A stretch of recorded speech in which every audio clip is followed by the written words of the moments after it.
chapitre 15, l'évangile selon Jean au chapitre 15, au verset 16. Jean chapitre 15, verset 16. Jean chapitre 15, verset 16. Il nous est dit ceci. Ce n'est pas vous, c'est le Seigneur qui parle à ses disciples. Vous savez, le contexte, c'est que à partir de Jean chapitre 13 jusqu'à Jean chapitre 17, à la fin, c'est ce qu'on appelle le ministère caché ou le ministère privé du Seigneur. C'est-à-dire, à partir du chapitre 13 de l'évangile selon Jean, Jésus va prendre ses disciples, il est avec eux, seulement avec eux, il n'est pas avec la foule, il est seulement avec ses disciples dans la chambre haute. Et là, il donne des instructions précises. C'est le ministère privé, c'est le ministère caché. Il est seulement avec ses disciples. Alors, il leur dit ceci au verset 16. Ce n'est pas vous qui m'avez choisi, mais moi, je vous ai choisi. Et je vous ai établi afin que vous alliez et que vous portiez du fruit et que votre fruit demeure, afin que ce que vous demanderez au Père à mon nom, il vous les donne. Amen. Amen. J'ai intitulé cette méditation pour aller plus loin avec Dieu. Amen. Pour aller plus loin avec Dieu. Alléluia. Amen. Donc dans le verset que nous venons de lire, Jésus s'adresse à ses disciples, je vous ai donné le contexte. Il leur dit que ce n'est pas vous, mes disciples, qui m'avez choisi. En Israël, il y avait une pratique où les gens pouvaient se choisir un maître pour les enseigner. Mais Jésus est venu, lui, il a fait le contraire. Il leur dit, mais ce n'est pas vous qui m'avez choisi, mais c'est moi qui vous ai choisi. Amen. Amen. Au-delà des disciples du Seigneur qui étaient avec lui dans la chambre haute, je crois que cette parole est encore d'actualité ce matin au milieu de nous. Amen. Ce n'est pas nous qui avons choisi le Seigneur, mais c'est le Seigneur qui nous a choisis. Amen. Amen. Amen. Je voudrais vous dire, moi ça m'a beaucoup rassuré, ça m'a fait beaucoup de bien. Bien sûr que c'est un texte que je connais, que vous connaissez, mais en le lisant, en le réalisant, le fait de réaliser que ce n'est pas moi qui ai choisi le Seigneur, mais c'est lui qui m'a choisi. Jésus dit, ce n'est pas vous, mais c'est moi. Ça nous rassure. Je voudrais dire à quelqu'un, peut-être qui pense qu'il est ici ce matin au hasard, ce n'est pas un hasard que vous soyez là ce matin, mais c'est parce que vous êtes choisi de Dieu. C'est Dieu qui vous a choisi. Ce ne sont pas les hommes qui décident en premier de suivre Jésus. Ce ne sont pas des hommes qui ont fait le choix de suivre Jésus. C'est Jésus qui choisit d'abord ceux qui doivent les suivre. C'est lui qui les appelle. Et après, chacun est libre de dire oui ou non. Mais c'est lui qui prend l'initiative. C'est lui qui nous appelle. Amen. Amen. Vous allez me dire, mais alors si c'est Jésus qui appelle, donc ceux qui ne sont pas venus, c'est de la faute de Jésus parce qu'il ne les a pas appelés. Non. Jésus appelle tous les hommes. Il dit, venez à moi, vous tous, qui êtes fatigués et chargés. Venez à moi. Donc, il appelle tous les hommes. Vous vous rappelez de la parabole du repas, où il dit, mais il y a beaucoup d'appelés, mais peu. Donc, tout le monde est appelé. Maintenant, il y en a qui disent oui, et il y en a qui disent non. Je voudrais vous dire ce matin, peut-être que vous n'étiez pas conscient, sachez que vous êtes appelés de Dieu. Dieu vous appelle encore ce matin. Si vous n'avez pas encore dit oui, vous pouvez lui dire oui. Il n'attend que cela. Mais lui, ses bras sont ouverts et il veut que vous puissiez lui dire oui pour marcher avec lui. Personne ne peut suivre le Seigneur si le Seigneur ne l'a pas appelé. Ce n'est pas possible. En lisant ce verset que nous venons de lire, on peut comprendre mieux. Quand il dit dans Jean 6, verset 44, « Nul ne peut venir à moi si le Père qui m'a envoyé ne l'attire. » Vous comprenez pourquoi il dit que personne ne peut venir à lui si le Père ne l'attire. Donc, nous sommes invités, nous sommes choisis, nous sommes appelés par Dieu, et notre part, c'est de lui dire oui. Mais il n'y a pas que nous qui sommes dans cette salle qui sommes appelés de Dieu. Tous les êtres humains sont appelés de Dieu. sont appelés de Dieu, mais ô combien il y en a qui écoutent l'appel, il y en a qui entendent la parole, mais qui la rejettent, qui refusent l'appel de Dieu. Dieu ne nous force pas. Dieu ne nous oblige pas. Il nous interpelle, il nous parle comme il nous parle ce matin. Mais c'est à nous de nous dire, mais Seigneur, j'ai compris que tu m'as appelé. Et ce matin, Seigneur, je vais te dire oui. Comme nous avons l'habitude de le chanter, je veux te dire oui. Oui. Nous voulons lui dire oui, parce que son appel est un appel capital sur notre vie. Que ce nom soit béni. Mais sachez que nous sommes appelés, nous sommes choisis de Dieu. Ce n'est pas nous qui avons choisi Dieu, mais c'est Dieu qui nous a choisis. Ça ne vous rassure pas? C'est Dieu qui nous a choisis.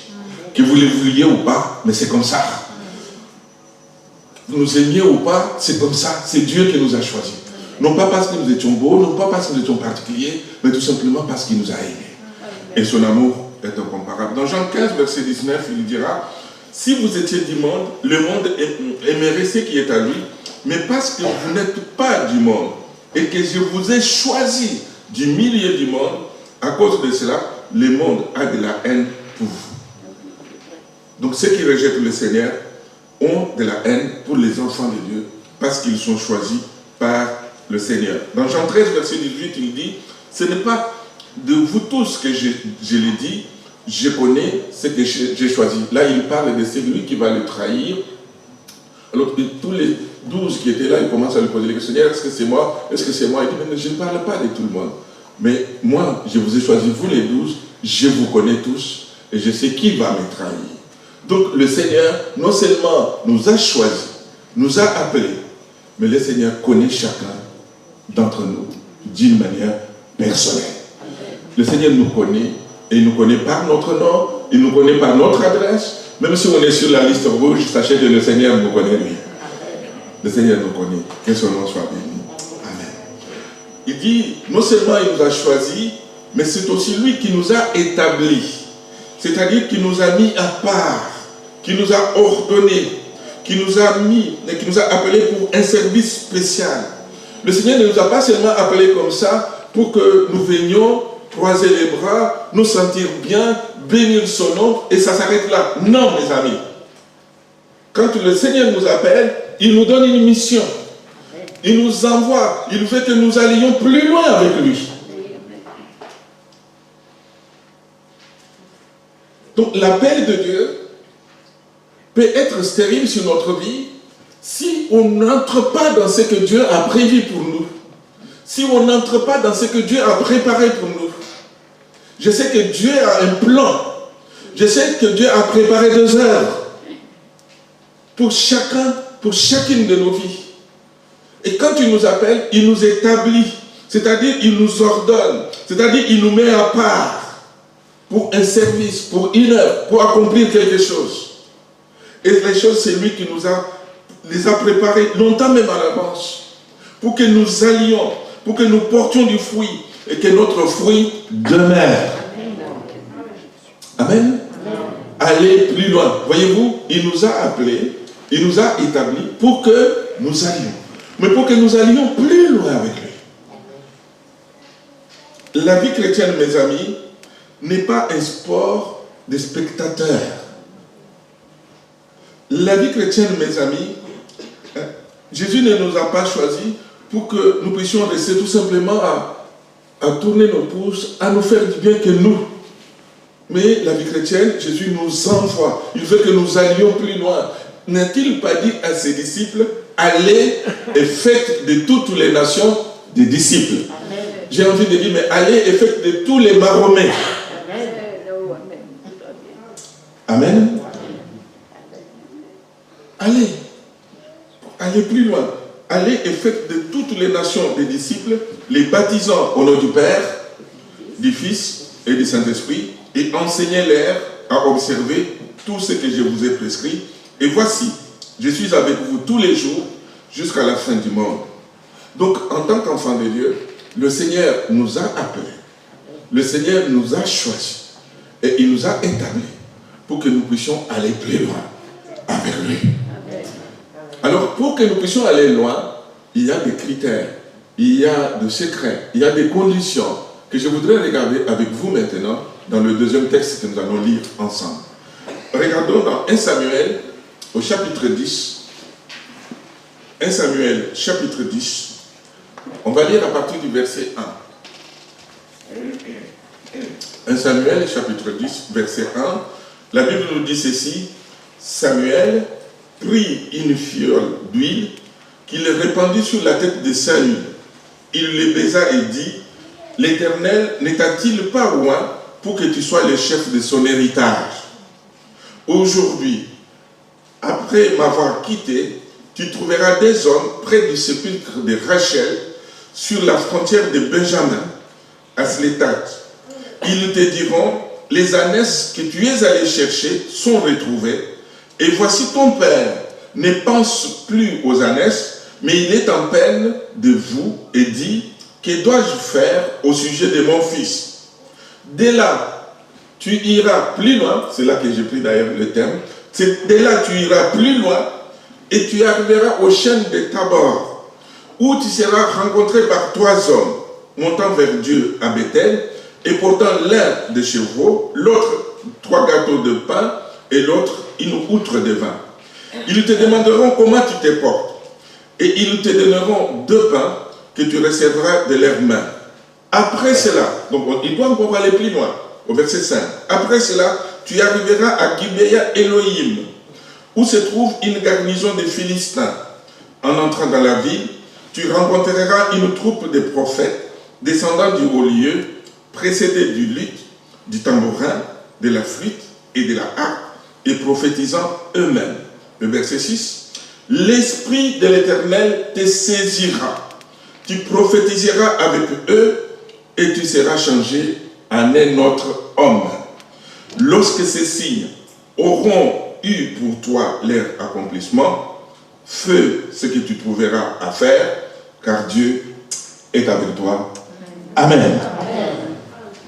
Beaucoup d'enseignements, je ne sais pas si on aura assez de temps, mais qu'importe, je vais vous donner quand même quelques grandes lignes. Beaucoup d'enseignements dans ce texte. Juste vous donner d'abord le contexte. Ici, nous avons lu dans 1 Samuel chapitre 10. Si vous lisez dans 1 Samuel tous les chapitres 8, vous verrez que le peuple, celui qui dirigeait le peuple en ce moment-là, c'était le prophète et juge Samuel. Mais il est devenu vieux, alors il a nommé à sa place ses 2 enfants, Joël et Abijah. Mais les 2 enfants de Samuel, la Bible nous dit qu'ils étaient cupides et puis ils violaient la justice. Alors le peuple a dit à Samuel, mais tes enfants ne sont pas comme toi. Maintenant, donne-nous un roi qui règne sur nos vies, parce que tes enfants ne sont pas comme toi.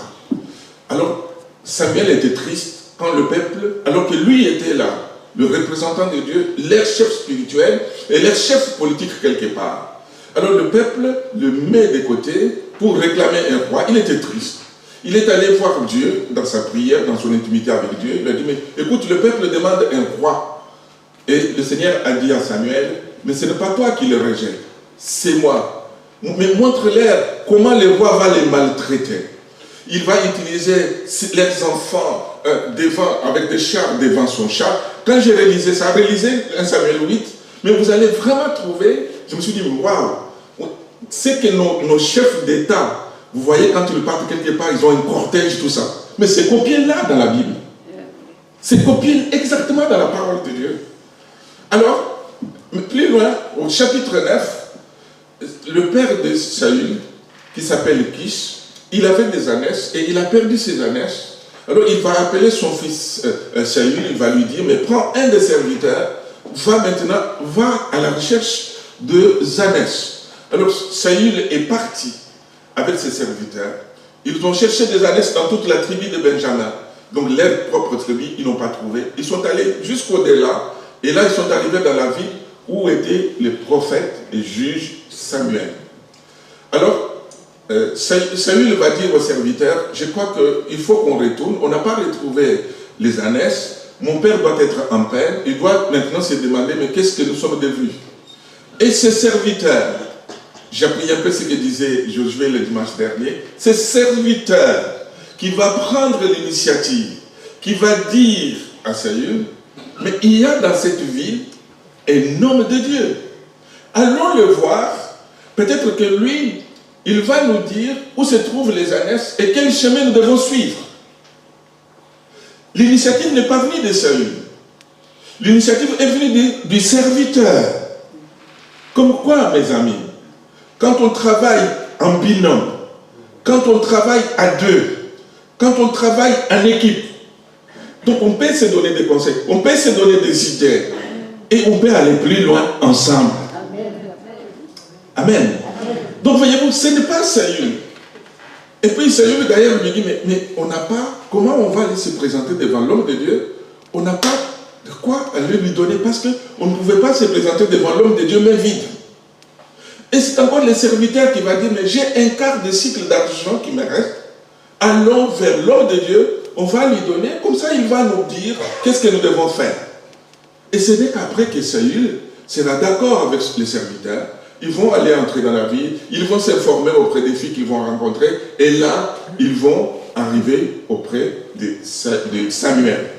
Mais un jour auparavant, avant qu'ils n'arrivent eux, Dieu avait déjà parlé à Samuel. Il lui avait dit, mais demain, il y aura un homme de la tribu de Benjamin qui va venir. Ça sera lui que tu vas oindre comme le futur roi de mon peuple, parce que le peuple m'a rejeté. Et dès que Samuel a vu Saül avec son serviteur, Dieu lui dit, c'est lui. Il faut loin. Et puis il les a invités, ils sont montés dans la chambre haute, ils ont mangé avec les convives, il y avait là une trentaine de personnes, il lui a donné les meilleurs morceaux, mais Saül ne comprend rien. Il ne comprend rien. Et les jours suivants, avant qu'il ne reparte, c'est là que nous avons lu notre texte, qu'il a pris de lui, il a roi Saül pour qu'il devienne le futur roi d'Israël. Amen. Voyez-vous, mes frères et sœurs, la première chose, tout simplement, avant d'aller plus loin, de regarder avec vous les signes pour aller plus loin avec Dieu, la première petite chose que j'ouvre dans la parenthèse, que je vais refermer, la première petite chose, c'est qu'avec Dieu, il n'y a pas de hasard. Il n'y a pas de hasard. Saül, lui, il est allé à la recherche des ânesses de son père. Mais il ne savait pas qu'en allant à la recherche de son père, il allait revenir loin comme roi d'Israël.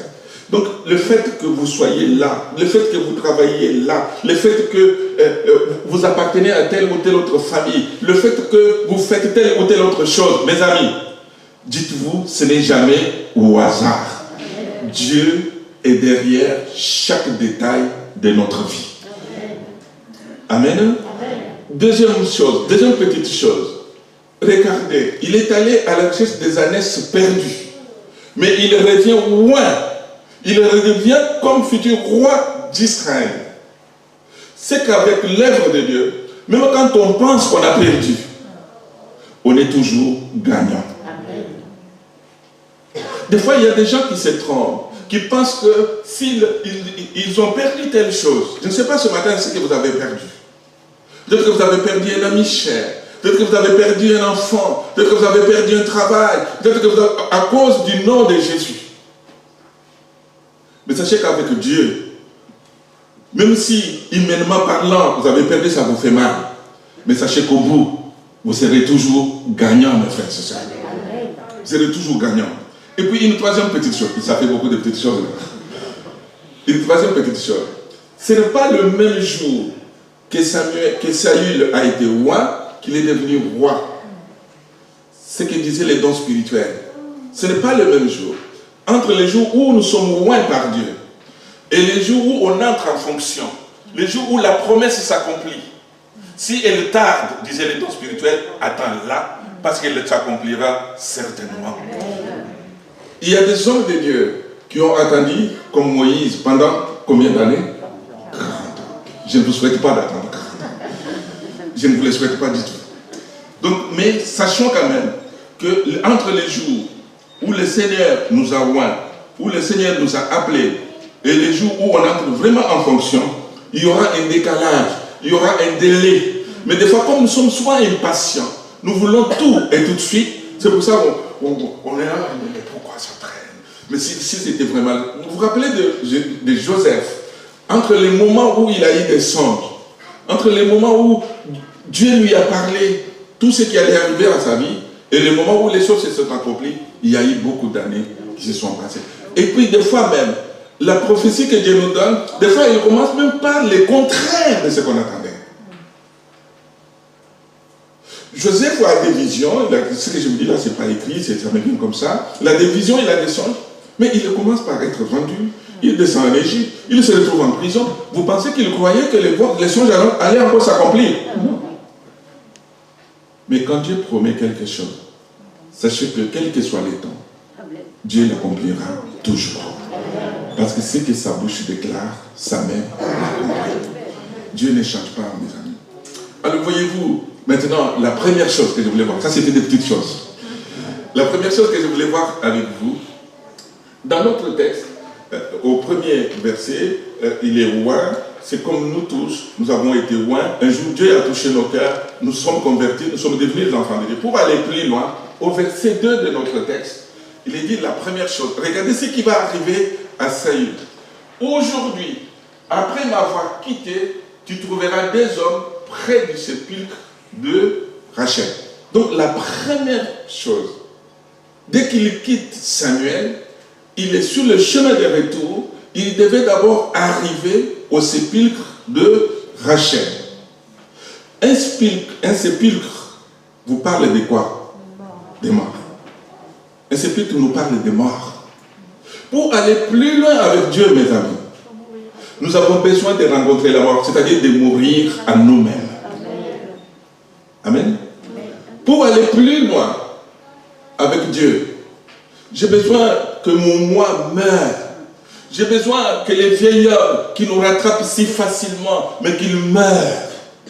L'apôtre Paul disait quand il écrit aux Galates, chapitre 2, verset 20, « J'ai été crucifié avec Christ. » C'est-à-dire que je suis mort à moi-même. J'ai été crucifié avec Christ. Et si je vis, ce n'est plus moi qui vis, mais c'est Christ qui vit en moi. Si nous voulons aller plus loin, vous voulez aller plus loin avec le Seigneur, nous avons besoin, j'ai besoin de mourir à mon moi. Vous savez, le moi, il cherche toujours à prendre le dessus. C'est Martin Luther qui disait que je pensais que quand je suis passé dans le baptistère, il était noyé. Mais le vilain, il savait nager. Parce qu'il est allé de l'autre côté, mais le moi l'a rattrapé. L'apôtre dit, j'ai été crucifié avec Christ. Et si je vis aujourd'hui, ô combien j'ai besoin que le moi soit étouffé. J'ai besoin que je sois crucifié avec Christ. Quand on est crucifié avec Christ, c'est que sur notre tête, il y a la couronne. Notre manière de penser change. On ne pense plus comme avant. C'est que dans nos mains, il y a les clous. Nos mains ne touchent plus les choses auxquelles on touchait autrefois. Alléluia. Notre cœur a été changé, transformé. Dieu nous donne un cœur nouveau. Donc nous devenons de véritables nouvelles créatures. Pour aller plus loin, mes amis, nous avons besoin de mourir à nous-mêmes.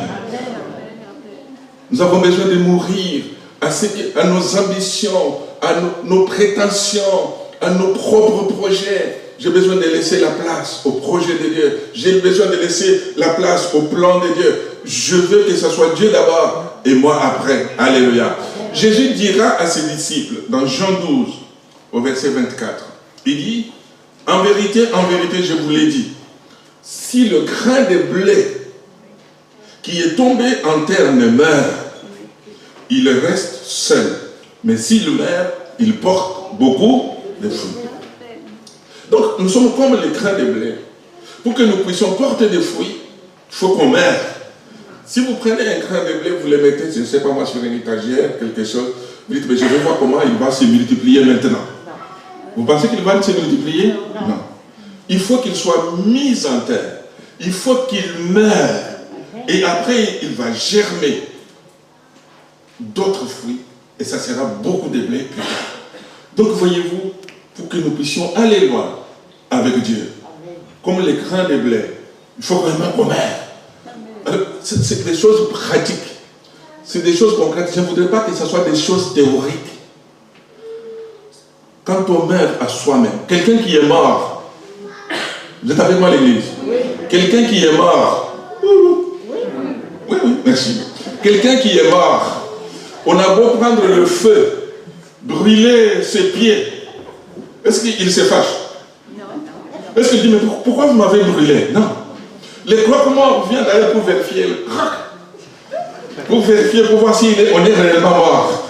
Vous savez que des fois l'adversaire envoie un peu certaines personnes pour vérifier si nous sommes morts. Il va nous marcher sur les pieds, il va nous dire une parole. Et tout simplement, Dieu regarde pour voir est-ce qu'il est mort ou il est encore vivant. Alors si on est vivant, mais si on est mort, que le Seigneur nous puissions mourir parce que nous pouvons aller plus loin avec lui. Amen. Nous voulons aller plus loin, mes amis. Et vous avez vu que c'est au sépulcre de Rachel. Rachel, vous connaissez c'était qui? C'était la femme aimée de Jacob. C'était la fille cadette de Laban. Quand Jacob a vu Rachel pour la première fois à la source d'eau, il est tombé tout de suite amoureux. Quand il est arrivé en famille, il a dit à son oncle, mais je vais travailler, je vais avoir Rachel. On lui a dit, mais travaille pour moi pendant combien? 7 années. Jacob a travaillé pendant 7 ans. La Bible nous dit que les 7 ans ont paru comme un seul jour, tellement il aimait Rachel. Et puis, il a travaillé pendant 7 ans, mais le soir où on devait lui donner Rachel, Laban prend Léa, lui donne. Alors, lui, il n'aimait pas Léa. La Bible nous dit que Léa avait des yeux délicats. Alors, il n'aimait pas Léa. Lui, il aimait Rachel. Alors, il a dit, mais pour que tu aies Rachel, travaille encore pendant 7 ans. Il a travaillé encore pendant 7 ans. Amen. Et puis, il s'est marié avec Rachel. Et puis, avec Rachel, Jacob a eu le premier fils qu'il a appelé Joseph. Et puis, il a eu un deuxième fils. Et ce deuxième fils avec Rachel, Rachel l'a eu au moment où l'enfant est venu au monde et Rachel est décédée. Et avant de mourir, il a donné le nom de Ben-Oni à son fils, ce qui veut dire « Tu es le fils de ma douleur. Tu es le fils de ma douleur. » Mais quand Jacob est resté avec le fils, il a changé son nom. Il a dit non, on ne t'appellera pas Ben-Oni, mais on t'appellera Benjamin, parce que tu es le fils de ma droite. Amen. Il a changé son nom. Mais pourquoi Saül devait passer au sépulcre? Parce que lui-même était benjamite, il était de la tribu de Benjamin. Mais c'était pour lui rappeler que maintenant que tu es roi, comme futur roi, tu es devenu comme le fils de la droite de Dieu. Mais n'oublie jamais, Saül, que tu es en même temps, humainement parlant, Ben-Oni. Donc tu restes humain, comme tous les autres êtres humains, tu seras toujours le fils de la douleur. Je voulais dire à quelqu'un, nous pouvons bénir Dieu qui peut élever les uns et les autres.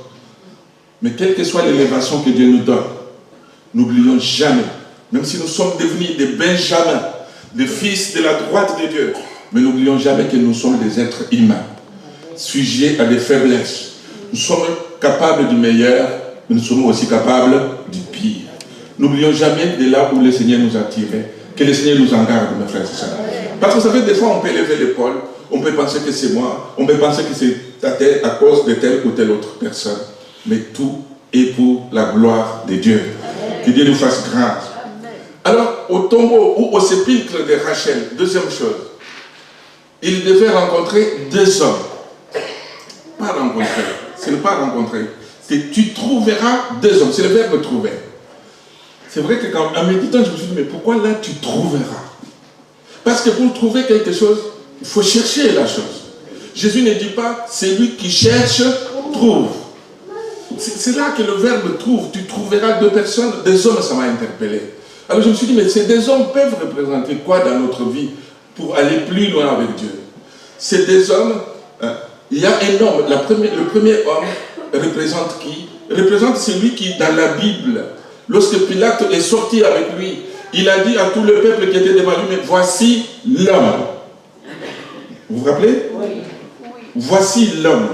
Lorsque les pharisiens, les hommes religieux ont envoyé les huissiers pour l'arrêter, ils sont revenus vers eux après avoir écouté le Seigneur. Ils lui ont dit, mais jamais homme n'a parlé comme cet homme-là.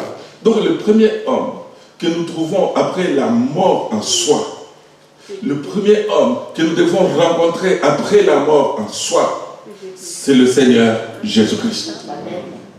Amen. Nous devons chercher Jésus. J'ai entendu les dons spirituels. J'ai entendu un autre don spirituel. Je bénissais Dieu, je dis, mais moi, Seigneur, je ne me suis pas trompé. Nous avons besoin de chercher et de trouver Jésus. Vous êtes avec moi à l'église? Vous avez besoin. Ici, d'ailleurs, Saül n'était pas seul, il était avec son serviteur. Vous êtes d'accord? Oui. Mais là, on ne parle pas du serviteur. On dit, tu trouveras. La parole s'adresse à Saül. Et cette parole s'adresse à chacun de nous. À chacun individuellement. Tu trouveras deux hommes. Le premier homme dont j'ai besoin de trouver, c'est le Seigneur. J'ai besoin de trouver son cœur. J'ai besoin de le chercher dans mon intimité personnelle, dans ma communion personnelle. J'ai besoin de le rencontrer, pas seulement une fois où je lui ai donné mon cœur, où je l'ai accepté comme Seigneur et Sauveur, mais j'ai besoin de le rencontrer chaque jour, mes frères amis. J'ai besoin de trouver Jésus chaque jour. J'ai besoin d'avoir ce contact personnel avec le Seigneur. J'ai besoin que le Seigneur me parle. J'ai besoin que le Seigneur touche mon cœur, que je touche son cœur. J'ai besoin d'avoir cette intimité, cette communion avec le Seigneur, d'une manière personnelle, mes amis. Et le deuxième homme, parce qu'il devait trouver des hommes. Le deuxième, je me suis demandé, mais ça peut être qui? Si j'ai besoin de trouver le Seigneur, mais le deuxième homme, j'ai besoin de trouver le Saint-Esprit de Dieu. J'ai besoin d'avoir la communion avec Jésus. Mais j'ai besoin d'avoir la communion avec l'Esprit de Dieu. Parce que aujourd'hui, l'Église, les chrétiens, sa vie est conduite par le Saint-Esprit. Amen. Nous avons besoin, mes amis, de laisser le Saint-Esprit nous toucher à nouveau. Il est le consolateur. C'est lui qui nous console. Vous savez, le mot consolateur, paraclète, parakletos en grec, c'est un mot, mais qui a beaucoup de sens. Un consolateur, c'est qui? Un consolateur, c'est quelqu'un qui, quand on va mal, quand on ne va pas bien, qui vient à notre aide, qui vient poser la main sur notre épaule, pour nous dire, mais écoute, c'est difficile, mais ça va aller. Tu n'es pas seul. On est avec toi. Amen. Quand peut-être notre vie est brisée, comme un vase qui est brisé, le consolateur, quand il vient, il prend les morceaux, il recolle, il soigne, il pose sa main, il nous redonne la paix, il nous redonne l'assurance, et nous continuons la marche. Donc j'ai besoin de trouver le Saint-Esprit. J'ai besoin de trouver Jésus, de rencontrer Jésus, mais j'ai besoin aussi du Saint-Esprit. Alléluia. En tant qu'Église, mes amis, nous puissions revenir aux choses essentielles. Nous puissions revenir à la communion, à l'intimité personnelle avec Dieu. Comme des amoureux que nous venons de présenter. C'est quand on s'aime, quand on est deux, on s'aime. On a envie de s'échapper. On ne veut pas toujours être à la vue de tout le monde. On veut se retrouver à deux. Je crois que ma femme, au fond, doit dire Amen. Parce qu'elle doit se rappeler. On aimait bien se cacher. On aimait bien se retrouver tous les deux à l'abri des regards. Parce qu'on s'aime. Je voulais la voir. Elle voulait m'avoir. Même maintenant, d'ailleurs. Même maintenant, quand elle est au travail. Qu'est-ce que tu me manques là? Mais il faut que je travaille. Ben oui. Alléluia. Donc nous avons besoin de chérir le Seigneur. Mes amis, je vous encourage, ça fait tellement du bien. Ça fait, exercez cela, essayez cela. Vous me direz, oh pasteur, qu'est-ce que tu nous as donné un médicament là? Mais prenez l'intimité dans la parole de Dieu. Prenez l'intimité dans le moment de prière avec le Seigneur. Mettez-vous devant la parole. Devant la parole. Priez seul avec le Seigneur. N'attendez pas le dimanche. N'attendez pas le mercredi soir. N'attendez pas le vendredi soir. Mais prenez le temps à la maison. Vous seul. Créez un temps, un créneau où vous êtes devant la Bible. Vous êtes devant le Seigneur. Priez le Seigneur. Dites-lui, mais Seigneur, me voici devant toi. Je veux que tu me parles. Seigneur, je suis là devant toi. Alléluia. Et ce sont les deux hommes qui devaient lui dire que les ânesses étaient retrouvées. Est-ce que le Saint-Esprit ne nous parle pas? Est-ce que Dieu ne parle pas tantôt d'une manière, tantôt d'une autre? Vous savez, Dieu nous parle dans notre intimité personnelle. Je vous encourage en tant qu'Église. Et puis, pour aller plus loin, la troisième chose, je vais m'arrêter là parce que le temps est avancé. Au verset 3. Au verset 3. Il est dit au verset 3, dès là tu iras plus loin. C'est là que j'avais pris mon terme. Dès là tu iras plus loin. Et tu arriveras au chêne de Tabor, où tu seras rencontré par 3 hommes montant vers Dieu à Bethel. Bethel veut dire la maison de Dieu. Pour grandir, pour aller plus loin avec Dieu, non seulement nous avons besoin de mourir à nous-mêmes, non seulement nous avons besoin de rencontrer Jésus et le Saint-Esprit, mais nous avons besoin d'aller dans la maison de Dieu avec les frères et les sœurs. Les 3 hommes, c'est l'image des 3 témoins. En Israël, on ne pouvait pas accepter un témoignage s'il n'était pas déposé avec 2 ou 3 témoins. C'est écrit comme ça dans la Bible. On n'accepte pas un témoignage s'il n'y avait pas 2 ou 3 personnes qui certifient le témoignage. Donc, en tant qu'enfants de Dieu, nous sommes des témoins de Dieu. Nous sommes les témoins de Jésus-Christ. Donc, être dans la maison de Dieu, aller à Bethel, veut dire venir à l'église, être avec les frères et sœurs. Amen. Pour aller plus loin avec Dieu, nous avons besoin de l'assemblée. Nous avons besoin de l'église. Que personne ne vous dise, ben j'écoute à la maison, ça me fait du bien, certes, mais c'est limité. Moi, je l'ai expérimenté pendant les 2 semaines, mais vous l'avez déjà expérimenté de toutes les façons. Quand on est loin de l'assemblée, quand on est loin de l'église, qu'est-ce que ça nous manque? Mais quand on y vient comme ça, on a comme l'impression que ça, qu'est-ce qu'il faut aller à l'église tout le temps? Waouh! Mais c'est quand on est éloigné qu'on se rend compte que l'église nous manque.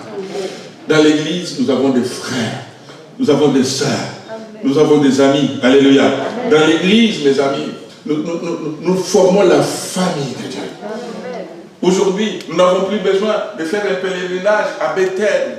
Mais le Bethel est ici à Marom. Vous êtes dans Bethel ce matin.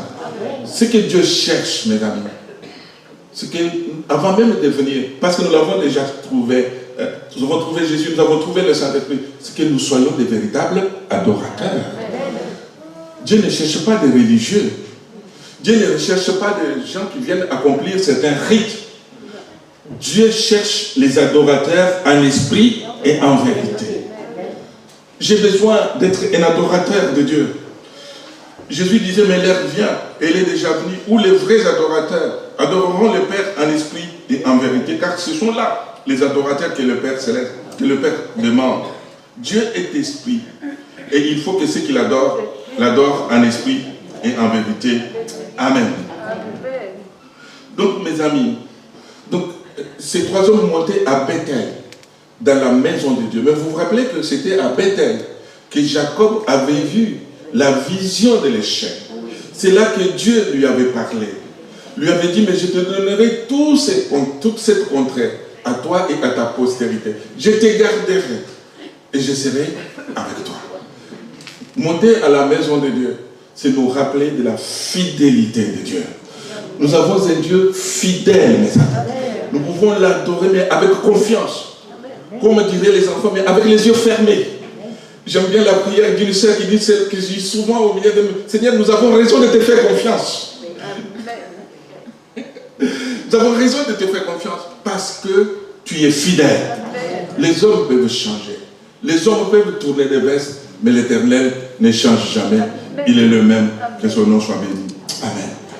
Et puis, ces hommes devaient apporter 3 chevreaux, 3 gâteaux de pain et une autre de vin. Cela, ça a d'autres significations. Je voulais tout simplement arrêter là. On continuera bien sûr une autre fois sur la suite. Voyez-vous, on ne se présente pas à la maison de Dieu main vide. C'est tout simplement ce que ça veut dire. Pour aller dans la maison de Dieu, non seulement nous apportons nos cœurs, nous apportons nos vies, mais nous apportons au-delà de nos cœurs ce que Dieu nous donne. Vous avez vu que quand Saül et son serviteur allaient voir Samuel, il leur a dit, mais qu'est-ce que nous allons apporter à l'homme de Dieu? Pour dire que quand on vient dans la maison de Dieu, on apporte à Dieu le fruit de notre travail. Vous êtes avec moi, l'église? Et ici, on parle de biens matériels. Donc, donner à Dieu, ce n'est pas du tout quelque chose de discutable. Si vous ne donnez pas à Dieu, vous faites une œuvre qui vous trompe vous-même. Celui qui exclut Dieu de sa comptabilité ne sait pas ce qu'il fait. Mais quand on apporte à Dieu, Dieu nous bénit, Dieu nous amène plus loin. On va prier ensemble, Seigneur. J'expliquerai cela la fois prochaine. J'invite les musiciens à venir. J'invite les musiciens à remonter sur le stage. Et on va prier ensemble.